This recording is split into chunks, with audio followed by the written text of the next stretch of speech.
Ashama harka fuune akkam jirtu kabajamtoota daawwattoota seenaa koo YouTube fayyaa keessanii nagaa fi jaalalli waaqayyoo bakka jirtanitti lafa isin teessanitti teessoo keessan irratti nagaa fi jaalalli waaqayyoo isiniif haa ta'u. Ani nagaa kooti isin irree nagaa keessan akka taatan waaqayyoo irraa abdii qaba.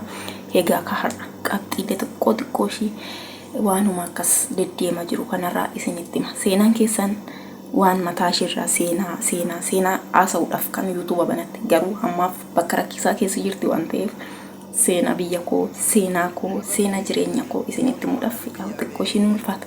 Kanaaf amma waa'ee dhuma namaa irra xiqqoo isinitti tokkoffaa obboleessa keenya Mubaarak kan mana hidhaa Suudii keessatti darbatamee ture. Obboleessa keenya dhukkubsataadha, miila isaa irraa maashinii rukutee ture.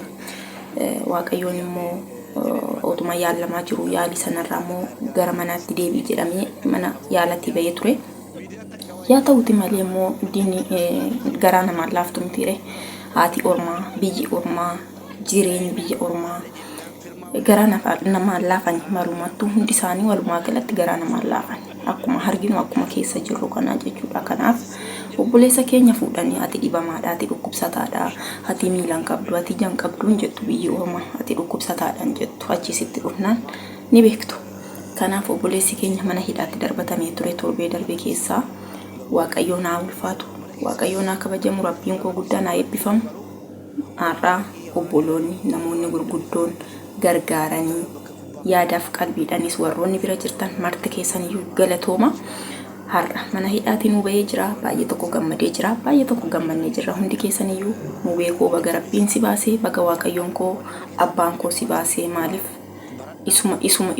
isuma qaama guutuu ta'eefiyyuu baay'ee cima. Mana hidhaa jechuun hoo hidhamnee beekuu baannirree asumaa hachi yoo xiinxalu baay'ee tokko ulfaata.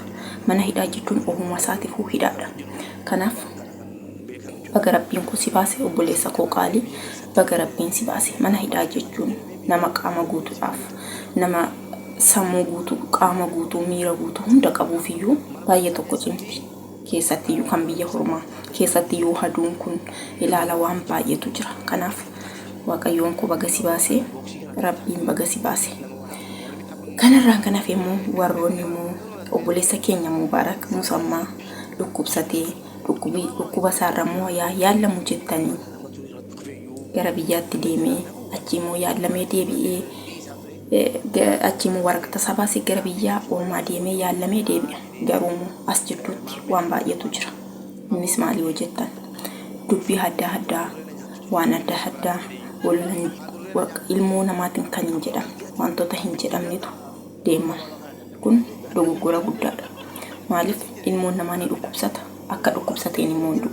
Ilmoon namaa ni hiyyooma, akka hiyyoomeen hin du'u. Hiyyummaatti hin hafu. Kanaaf namni yoo dhukkubsatee ni fayya. Namni yoo hiyyoome ni argata. Boru nama ta'a siin qixxaata. Akka dhukkubsateetti sinaaf, akka hiyyoometti sinaaf. Kanaaf warroonni nama dhukkubsate irratti, warroonni nama du'e irratti sammuu namaa gaggaragalchitanii jireenya namaa keessatti galtanii hin gargaarina, hin kadhatinaafi garuu jireenya nama sanaa keessa ba'a. Bakka kalaas jireenya bakka nama tokko hin jaalattu taanan, nama tokko bakka maalummaa isaa hin feetu taanan jireenya isaa keessa ba'e ofii keetii jireenya mataa kee jiraadhu. Waa'ee namaa maaltu si dubbise? Sanuu miidiyaa kanarratti fidee waa'ee namaa dubbachuun baay'ee tokko ulfaata. Kanaaf obboleessa koo lachan isaaniitu Mubaarakii waaqayyoon isin haa eebbisu, waaqayyoon nagaa keessan isiniif haa kennu. Kan hidhames hidhaadhaan bahee waaqayyoon nagaadhaan gara biyya abbaa isaatti haa galchu. Kan dhukkubsataa keenyas rabbiin nuuf haa maaru. Waaqayyoon maatii isaatti nagaadhaan fayyina isaatiin gara maatii isaatti akka deebi'u waaqayyoo keenya irraa abdii qabna. Kanarratti obboloonni waan hin taane haasoftan, obboloonni waa'ee dhibee namaatiif sammuu keessan gaddi isinitti hin dhaga'amne. Waaqayyoon koo dhiifama isiniif haa godhu. Ani seenaan keessan kanan isinitti dhufe. Kanaaf gammachuus gaddas wal makaadha waan ta'eef seenaa keessan jajjabeessaa, like, subscribe godhaa. Waan hundaafiyyuu jireenya ilmoo namaa keessatti waan baay'eetu jira, bu'aa baay'eetu jira. Dargaggummaan yeroo jiru waan baay'ee balleessa ilmoo namaa. Ijoollummaan yeroo jiru ilmoo namaa waan baay'ee balleessa, waan baay'ee dubbata, waan baay'ee bakka umtuu ittiin dhaga'amu. Amma sa'aatii irra darbetti immoo duubatti deebi'ee waan sana yaadurra isa fuulduraa yaadee sammuu isaa tasgabbeessee waa gaarii hojjeta. Kanaaf isa duriitiin isa dura duuba keetiin si arrabsuun gashalebummaadha. Dhiirummaa utuu hin taane dubartummaas waan jedhamu. Kanaaf warroonni seenaa namaa isa duuba kaastanii odeessitan Waaqayyoon godhiifama isiniif haa godhu. Kanaafiyyuu hundi keessan warra dhukkubsateefis kadhannaa keessan godhaa. Obboleessa keenya biyya ormaa keessatti rakkachaa jirus miilli isaa irraa citee rakkachaa jirus haala hin beekamne miilli isaa kan irraa citee hundi keessan quba qabdu. Obboleessa kanaafis kadhannaa godhaa. Obboleessa dhukkubsateefis kadhannaa godhaa. Biyya keenyarree biyya nagaa akka nu godhu kadhannaa godhaa. Hundi keessaniyyuu kadhannaa barbaachisa malee walirratti ka'anii walirratti duulanii walirratti waa hin taane odeessuun waa tokko bu'aa hin qabu, faayidaarree hin qabu. Kanaaf hundi keessan kadhannaa waliif godhaa. Obboleessi obboleessa irratti hin ka'in, obboleettiin obboleetti irratti hin ka'in. Biyya kee hin arrabsin, biyya kee gadi hin qicin.